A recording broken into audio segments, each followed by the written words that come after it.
Olá, meus amigos, minhas amigas. Olha, como eu gostaria que os temas importantes que eu vou falar com você hoje aqui, que eles chegassem ao maior número de brasileiros, de pessoas, para pelo menos refletirem do que está acontecendo no Brasil, né? Porque ontem eu fui sair com um casal de amigos, né? Fomos jantar e tal. Ele, inclusive, já está na campanha de Luciano Huck, porque ele faz parte lá do Partido Cidadania 23, né? E os caras estão levando isso, já estão trabalhando em cima dessa história aí.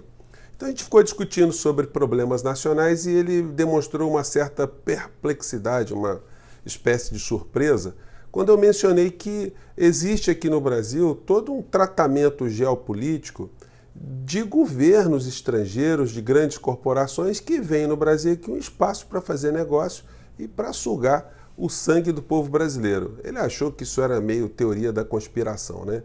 Eu relembrei a ele que as agências de inteligência norte-americana investiram maciçamente na América Latina ao longo das últimas décadas. Tanto é que eles patrocinaram um golpe militar em 64, irrigando governadores, deputados, redes de televisão, jornal, tudo com muito dinheiro. Fizeram a propaganda prévia de desmoralização do governo para então a derrubada ser facilitada. A mesma coisa aconteceu no Chile e a mesma coisa aconteceu em diversos países da América Latina.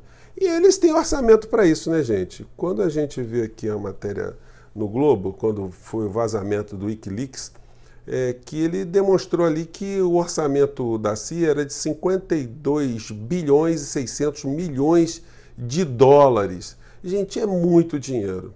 E, obviamente, sobra muita coisa para países como o Brasil. A gente pode afirmar isso também quando a gente pega livros aqui do John Perkins, né, escreveu alguns livros, ele que foi um ex-agente da CIA, e nesses livros, né, ele mostra como é a forma de operação da CIA, desmistificando um pouco essa imagem que a gente tem que agentes da CIA são pessoas com documentos falsos, pessoas secretas, enfim. Até existem pessoas assim também, mas a grande parte dos membros que atuam para a CIA são jornalistas conhecidos, são empresários conhecidos, são dirigentes de instituições internacionais conhecidas, são servidores públicos conhecidos, gente de todos os níveis, que recebem de alguma maneira financiamento para desenvolverem algum tipo de atividade.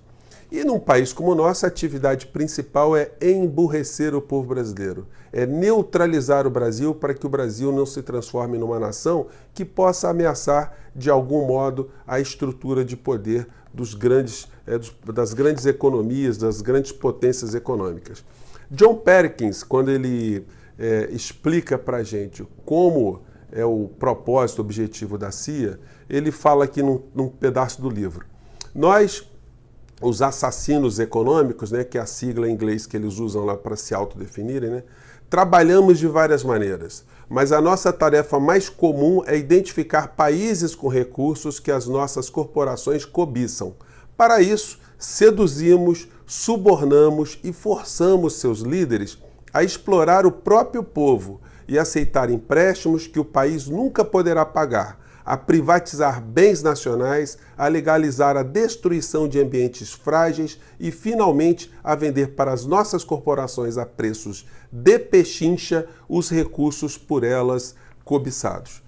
Então, gente, não é teoria da conspiração, é negócio, é business, são as grandes corporações tocando a política externa dos Estados Unidos e aqui no Brasil tem os seus lacaios, tem os seus office boys, tem os seus testas de ferro, né, que ajudam a entregar o nosso país. Nessa linha, é com muita tristeza que a gente vai vendo esse tipo de notícia aqui. Bolsonaro dá freio de arrumação na ala ideológica e coloca mais militares no governo. Eu pergunto a vocês, para que servem uma série de militares no governo? Eu fui pesquisar lá no site da Escola Superior de Guerra, já fiz um programa sobre isso, e aqui tem os cursos regulares da Escola Superior de Guerra. Se você analisar essa grade aqui, você vai ver que não tem nenhum curso superior na ESG que oriente algum militar para administração pública estratégica aqui no Brasil. eles pouco entendem de assunto, do assunto economia. Eles pouco entendem de administração pública estratégica. Ou será que algum militar que está no governo Bolsonaro é capaz de me dizer qual é a política estratégica para a educação, para a ciência e tecnologia? Olha, com Von Traub, a gente está vendo que a estratégia é destruir a educação. Com o ministro de Ciência e Tecnologia, sem orçamento na pasta dele, cortando bolsas de pesquisa, é difícil do Brasil ter algum tipo de cientista nesse conjunto. No quesito cultura, se colocou ali uma atriz sem menor experiência na história.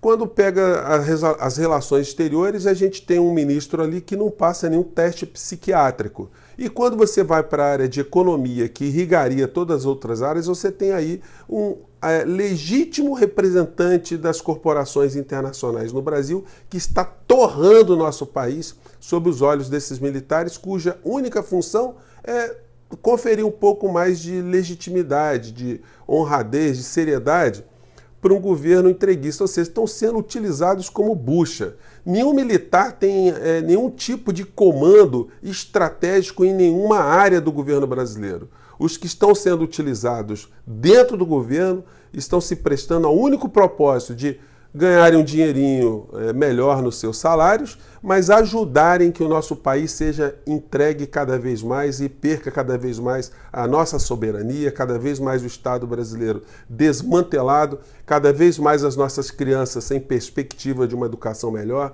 os nossos jovens nas universidades sendo tratados como inimigos da pátria.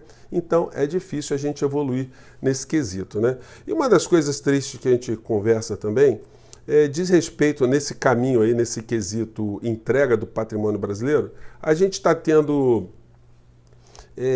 uma ação muito contundente contra a Petrobras, que é a principal empresa brasileira.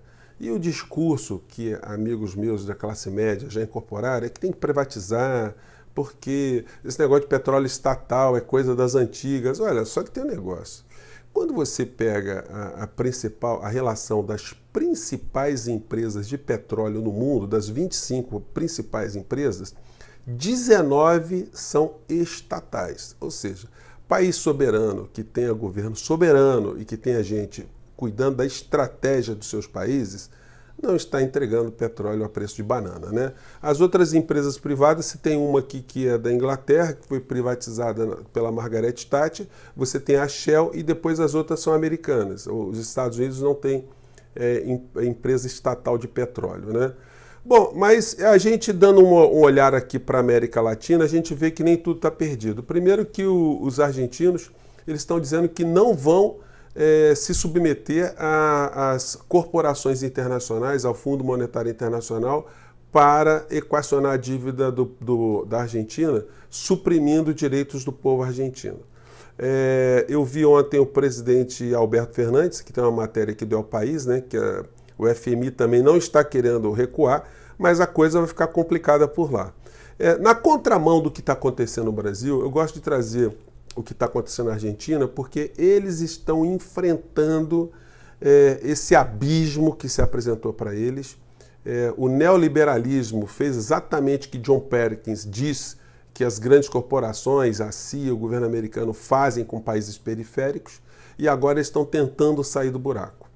E a coisa principal que eles têm ali como foco estratégico é cuidar das crianças, é recuperar a educação da Argentina da forma mais intensa nas universidades, as escolas estão fazendo um grande projeto, e também de dar alguma dignidade para os seus aposentados. Então, mesmo com a Argentina destroçada, eles estão enfrentando o FMI, estão investindo em educação maciçamente e estão recuperando a dignidade dos seus aposentados. Eu peguei aqui um trecho da fala dele ontem na inauguração dessa universidade. Vamos ver se a gente consegue ver qual é o espírito que eles estão tratando do seu país lá. Vamos lá. Los trabajadores por primera vez pudieron ver a sus hijos convertidos en abogados, en ingenieros, en médicos, en arquitectos. ¿Y saben cómo lo llamábamos los peronistas a eso? La escala social ascendente.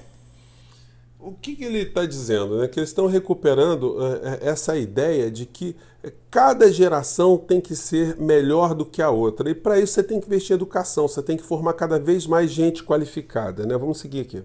Que cada generación es un poco mejor que la que la precedió. Y lo hicimos todos los tiempos que pudimos, pero un día, cada tanto, se nos cruzan los que dicen que el problema de la Argentina es que da muchos derechos. Derechos a los... Aí ele está sublinhando aí essa falácia do discurso que o problema de um país é se ter muitos direitos, né? Que isso é um entrave, né? Como se fosse uma coisa racional você destruir o ser humano, você destruir as pessoas do seu país para se ter alguma coisa benéfica mais à frente. Vamos ver aqui. Los que estudian, derechos de los que quieren salud pública, derechos de los que trabajan. Yo les pido por favor, lo que nos hizo distintos, lo que nos hizo grandes, lo que hizo que el resto del mundo nos envidiara, fueron los derechos que tuvimos. Nunca más renunciemos a derechos. Vamos seriamente a darle cada vez más derechos a la gente. Ele está dizendo o seguinte, olha, nós estamos indo na contramão. Nós estamos indo cada vez mais no sentido de conferir aos argentinos cada vez mais direitos. Gente, é assim que funciona, tem que funcionar a administração do Estado, né? É para o bem de todos. Vamos lá.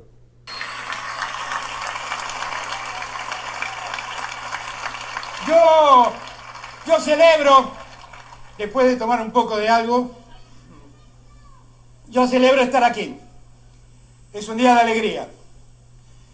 Y va a ser un día de alegría porque